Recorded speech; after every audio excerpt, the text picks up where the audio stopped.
sebab ramai orang WhatsApp dekat ana, ramai orang messenger dekat ana supaya Ustaz cerita sikit tentang sedekah yang menunjuk atau zahir atau sedekah yang sebaliknya. Jadi apa nama ayat ini juga mungkin Datuk Dr. Zaharit boleh kupas sikitlah lebih kurang. Kita tidak mau kaitkan dengan mana-mana pihak. Cuma kita nak jelaskan dengan ayat ini, maksud dia apakah kita boleh mengambil video, kemudian kita contoh dia lah Datuk Dr. Zaharit bakal kita ni, dia mengambil beli barang dekat dekat kedai pasaran dan sebagainya, maka dia kata sekarang saya dekat kampung sekian untuk memberi sumbangan kepada mereka yang memerlukan bantuan.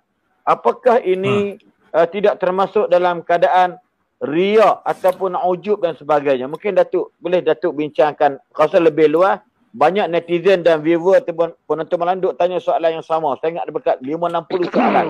Mungkin Datuk sila jelaskan, insya-Allah. Kita kongsi sama-sama. Silakan Datuk. Dia makan baru. Hah? Oi, mana boleh makan seorang-seorang. Maggi.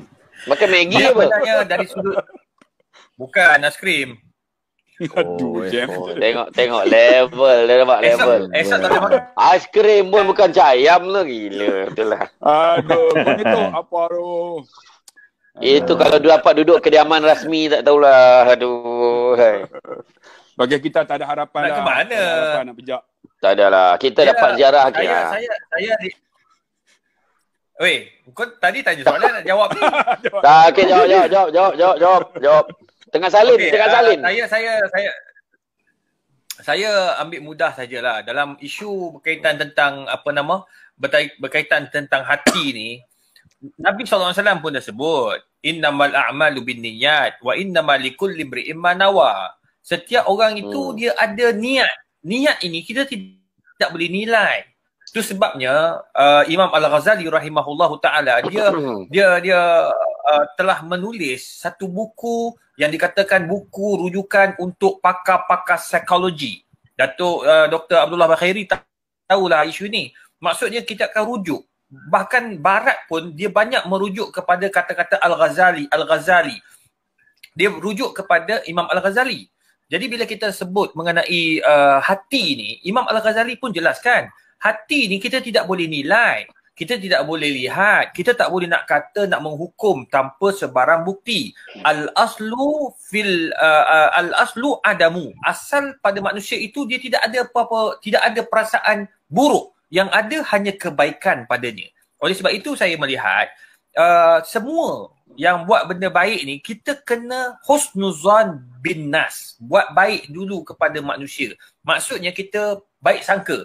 Saya tahu Ustaz Al Khairi suka berjekah. Saya kena baik sangka lah pada Ustaz Al Khairi. Saya tahu perangai dia macam tu. Kalau dia tak jekah, dia mungkin boleh kena stroke.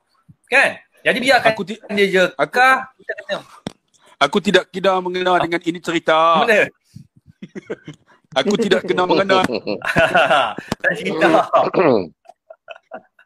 Jadi kita baik sangka dulu. Tengok orang buat baik, kita kena puji.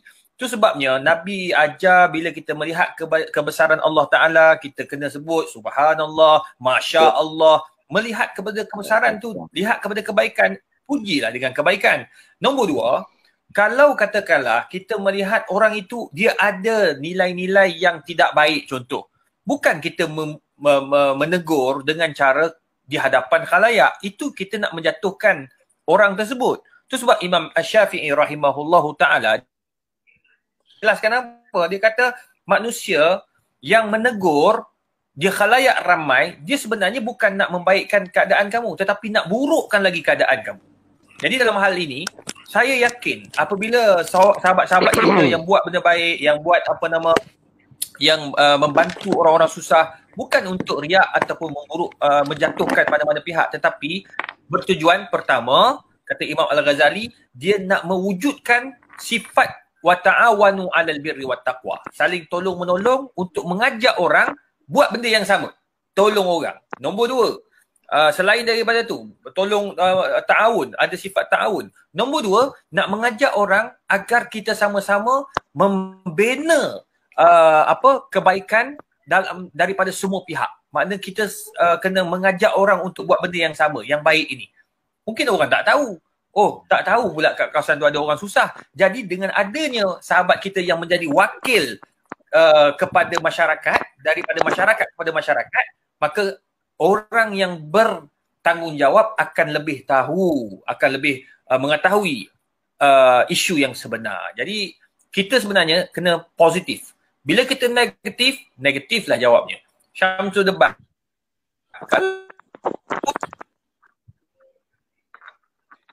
Nak kutuk aku langsung keras. Tengok Allah ajar terus. Ustaz Haslin ada cara dia. Jadi oleh sebab itu saya melihat kita kena baik sangka lah.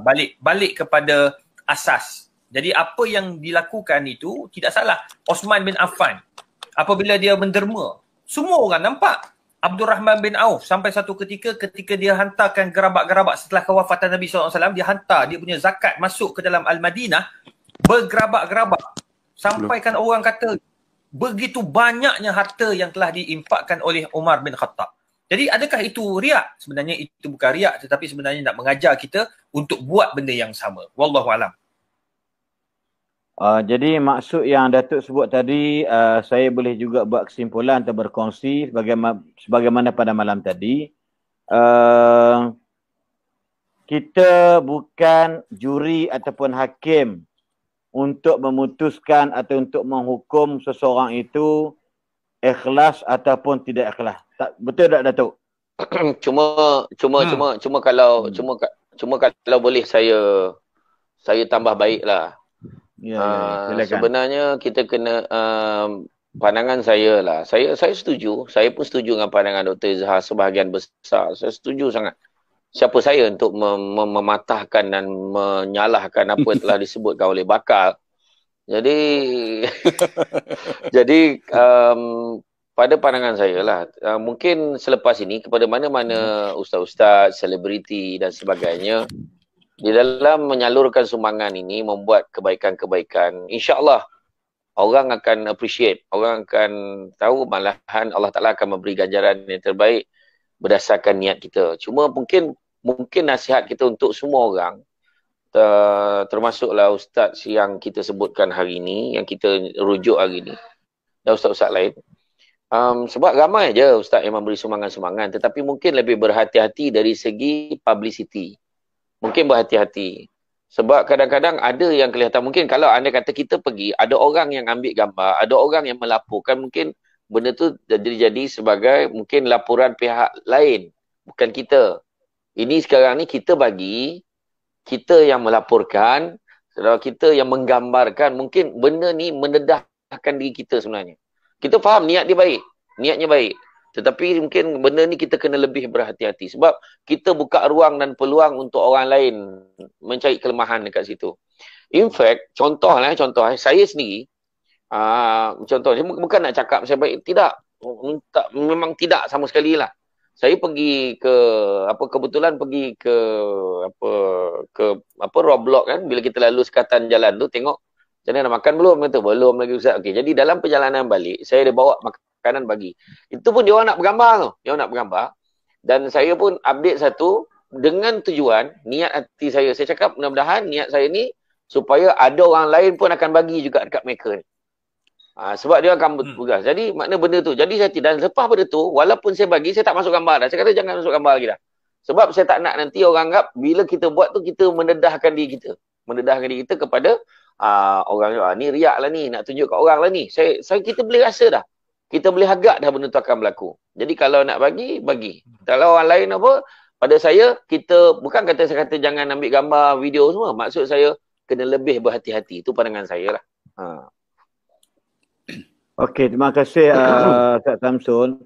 Sebab memang kita tak nafikan. Saya terbaca ada beberapa hujah ataupun beberapa tafsiran daripada ahli mufassir Al-Quran. Bila menyebutkan ayat ini, kalau kamu bagi zahir, itu juga baik sebagai memberi teladan kepada orang. Maka dikaitkan selalunya dia panggil rajulun masyhur. Orang-orang yang memang terkenal. Orang yang memang ma'ruf di kalangan masyarakat. So dia bagi dizahirkan bukan kerana nak menunjuk kepada orang kerana dia ni baik sebagai, tetapi Dia niat dia menunjuk tadi, niat dia adalah moga-moga orang lain yang seangkatan dengan dia, yang seharta dengan dia dapat ikut jejak dia. Kenapa? So kalau dia tak mula lagi, kalau dia tak mulakan benda ni yang baik, maka takut tak ada orang yang nak mulakan. Ini contoh. Dan dalam ayat yang sama juga, kalau kamu rahsiakan, dia kata, kalau seseorang tu jenis orang biasa, orang tak kenal dia. So kalau dia tunjuk kat orang pun, apa dia dapat? Siapa dia ni? Mamat mana ni? Contoh dia. So ada gambaran mufassir Quran menggambarkan dalam dua makna tadi ni. Maksud dia, contoh dia, lagi satu pula, macam mungkin ada sahabat kita macam Datuk Dr. Zahrib, mungkin bukan duit dia, tetapi dia buat collection di bawah satu pertubuhan, contoh dia, ataupun di Taman Bukit Mahkota, di bawah Masjid Taqwa di Bukit Mahkota. So duit ni dia kena tunjuk apa projek yang aku dah buat untuk selesaikan masalah orang bagi duit dekat aku ni untuk bantu orang miskin. Maka satu benda yang paling baik nak mengelak fitnah ialah maka kena tunjulkan, okey, hari ini saya berada di Kampung Semenyih membantu sebanyak 1000 paket 10 kilo beras, contoh dia. Ini contoh dia. Tapi kalau kita duit saya sendiri memang duit akaun saya, maka saya akan hantar ke kampung saya untuk buka puasa, ataupun saya nak bantu orang susah dekat di negeri saya untuk orang makan minum sebagainya, maka saya tak perlu ni saya Ustaz Sembah Rim, ni duit saya akan derma. Maka itu sebenarnya memang tak kena pada tempat. So apa yang berlaku pada hari ini, isu sekarang ni, kita takut sebab macam Ustaz Abdullah Khari sebut tadilah, bila ada di kalangan ustaz-ustaz, ada di kalangan orang kita sendiri yang nampak yang Syaridun ni yang cukup dan amat ketara lah bahasa-bahasa yang kita rasa tak sepatutlah. Pada saya lah, dalam bahasa muda, orang yang beriman, kata Nabi SAW, dia hendaklah berkata-kata yang baik. Kalau dia tidak ada perkataan yang baik, maka liyasmut atau liyaskut, lebih baik dia duduk diam daripada berkata-kata yang membawa kepada orang dengar tu rasa macam sakit hati dan sebagainya. Saya terima pandangan yang debat tadi ni, itu antara dia lah, insya-Allah. Jadi moga-moga dan kalau boleh saya tambah sikit lagi, betul lah. Saya pesan ni untuk diri saya juga, untuk semua orang. Kita berhati-hati sebab kadang-kadang kita memang niat nak buat baik.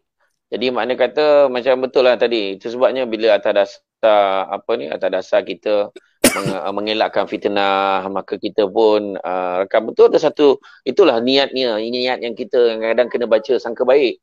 Dan saya pun sebenarnya tak berapa bersetuju tentang apabila ada beberapa ustaz-ustaz yang juga menghentam dengan, walaupun kita ada benda yang kita tak puas hati, kita ada berbeza pandangan, ada cara kaedah untuk kita menegur. Sebagai sahabat-sahabat, kita boleh personally cakap dengan sahabat-sahabat kita sebenarnya. Boleh aja. Maksud dia macam kadang-kadang saya sendiri dulu, kadang-kadang suara macam kita saya tengok, kita dok condemn. Contoh saya condemn Dr. Izhar dalam Facebook. Saya condemn Ustaz Abdullah Khair dalam Facebook, atau saya condemn komen kat Facebook post tentang satu debat. Maka sepatutnya kita kalau dah ada networking, dah ada rangkaian sesama kita, dan kita di bawah satu bumbung sebagai penceramah, sebagai pendakwah, mungkin berbeza dari sudut ideologi atau parti sekalipun, tapi kalau benda ni benda baik, maka tak perlulah kerana berbeza pandangan, berbeza fikrah dan ideologi, dan kita nak lepas, kita nak hempaskan semua benda ni ke dalam Facebook dan sebagainya. Itu sebenarnya boleh merencat dan boleh merosakkan martabat diri saya sendiri kalau saya buat dekat Datuk Izhar, dan menjatuhkan marah sini kalau saya buat Ustaz Abdul Khari, saya ingat pada saudara ataupun Ustaz semua debat. Itu maksud yang kita tak nak berlaku. Sebab saya ambil satu contoh lah. Satu contoh. Pernah satu ketika dulu keluar artikel dekat dalam satu Facebook account Syamsul Debat. Dia tunjuk gambar lelaki perempuan berpegangan tangan. Kemudian dia tulis, ketahuilah sesungguhnya suami isteri berpegangan tangan, bersentuhan, bercium, berpeluk, tidak batal wuduk. Bawah tu, artikel tu oleh Syamsul Debat. Kemudian esok tu, saya tak baca apa lagi. Orang dah heboh, ada yang bantai ni. Alhamdulillah, insan yang saya nak sebutkan ni, sahabat kita juga, Ustaz Syed Abdul Kadir Al-Jufri. Ustaz Syed Abdul Kadir Al-Jufri, pagi tu lepas subuh, dia mesej saya. Syekh, Assalamualaikum Syekh, nak tanya Syekh, ni kenapa nak tanya confirm betul-betul ni entah punya penulisan ke atau tidak? Ana terkejut baca ni, dia kata. Lepas tu saya pun check. Mana saya pun check. Dia bagi link. Saya terkejut. Saya katalah yang ni bukan Facebook saya. Ini Facebook orang kata fake account, saya kata. Jadi bila saya beritahu macam tu, alhamdulillah baik entah buat pencerahan. Jadi rupa-rupanya pejabat mufti semua pun dah mula mesej-mesej saya pun penjelaskan. Tu saya keluarkan statement dekat Facebook saya bahawa selain daripada akaun ni adalah fake account dan saya tak pernah keluarkan artikel itu, saya kata. Jadi ini salah satu contoh lah. Maknanya kita boleh personal. Macam contoh kalau kita sebut tuan-tuan macam Abid Liu. Kan sahabat kita Ustaz Abid Liu ni, dia dah buat banyak benda-benda kebajikan. Dia satu banyak-banyak benda yang dia buat yang kita tak boleh buat. Jadi kalau ada benda yang kita rasa tak kena pada pandangan kita sebagai sahabat-sahabat, kita boleh tegur. Tegur cara personal. Setuju. Bukannya betul, dengan bantai macam tu. Betul. Rasa macam tak puas ni. Macam Ustaz Lahiri pun ada juga orang tak semua. Jadi maknanya kata kita cara kita macam cakap baik-baik kan. Jadi kita bagi peluang kepada Ustaz Abdullah Khairi, mungkin macam nak sebut dia yang mulakan isu tadi. Silakan Ustaz Abdullah Khairi. Betul silakan. Ana line tak clear, minta maaf lah. Dia putus. Okey, line clear, cantik. Takut orang nanti kejap. Nanti kejap sebelum Han cakap, aku tengok dinding belakang tu orange lah. Okey. Jelas. Terima kasih. Kena tumbuk orang tu. Depa ni kuat. Saja belakang orange tu. Pandai, di luar hijau, di dalam rumah dia orange. Tu bini aku cat. Jangan. Ini geng. Baru kita Ini geng harum manis. Bahaya. Gurau. Silakan Ustaz. Okey. Berkenaan dengan Ustaz ni kan. Dia sebenarnya dia ada derma yang diberi, tapi alhamdulillah dia sumbang. Bagi mana kena tunjuk juga apa yang kita bagi, sebab benda tu sumbangan orang. Dan bagi saya tengok ustaz-ustaz yang duk hentam tu, ustaz ni dia tak minta kacau apa pun berayuk nasi dia. Dia tak maksud dia tak minta kat ustaz tu pun. Kenapa kita duk kacau? Yang jadi masalahnya tuan-tuan, sahabat-sahabat, macam ana kutip derma buat Mahat Tahfiz. Kita kena ambil gambar, tuan-tuan. Kena tunjuk. Sebab takut nanti jadi fitnah kat kita. Sebab kadang-kadang kita kutip kan, habaq kata nak buat jalan tak ada pun, jadi fitnah. Sebab tu bila sumbang, kita kena ambil gambar tu. Tunjuk, ni pembangunan yang kita buat. Ini apa daripada duit mana. Kena tunjuk sebab takut jadi fitnah. Kadang-kadang kita nak beli kereta pun susah. Jadi bagi pandangan apa yang dibuat tu, supaya nak tak membukakan aib kita lagi. Tapi orang nak hentam tu biasalah Ustaz. Kat mana pun dia tak boleh nak lari lah orang. Dia istilah dia tu transparent lah, kena tunjuk duit yang kita dapat, ke mana kita belanjakan, nampak benda kita belanjakan. Ustaz Abdullah Khairi, Datuk Izara, kita tinggal lagi 600 orang untuk cecah 20,000. Ya, jadi Masya-Allah. Alhamdulillah. Dan kita cadang pun kita nak berhenti pada jam pukul 12 lagi 13 minit. Jadi insya-Allah mungkin kita tengok macam mana nanti. Silakan. Sila semua soalan. Itulah sebab tu ana pemandangan macam Ustaz kita sebutlah Abid Liu kan. Dia ada prihatin tu kan, persatuan dia tu. Ada orang derma. Jadi dia ambil gambar, menunjukkan orang yang derma ni rasa puas hati. Macam Ustaz lah datang forum tempat ana kan. Jadi kita buat live, kita akan beritahu, okey, ini yang kita nak buat. Ini derma yang kita telah dapat. Kita tunjukkan. Jadi orang tengok, ini progres tuan-tuan. Progres. Daripada sumber orang. Kalau duit kita macam Ustaz Selim kata, duit aku bagi, kalau tunjuk aku nampak sangat riak lah kan. Tapi duit ni bukan duit kita. Duit ni duit orang. Dan kita, orang yang hantar sebenarnya dia tak membantu pun. Dia duk hantam kita. Itu orang yang menghantam ni istilah makan kacang. Dia ada istilah Anik 9 cakap tu kan. Kalau tak boleh menyenangkan orang, jangan menyusahkan orang, itu je kan. Ya, betul. Kalau agak-agak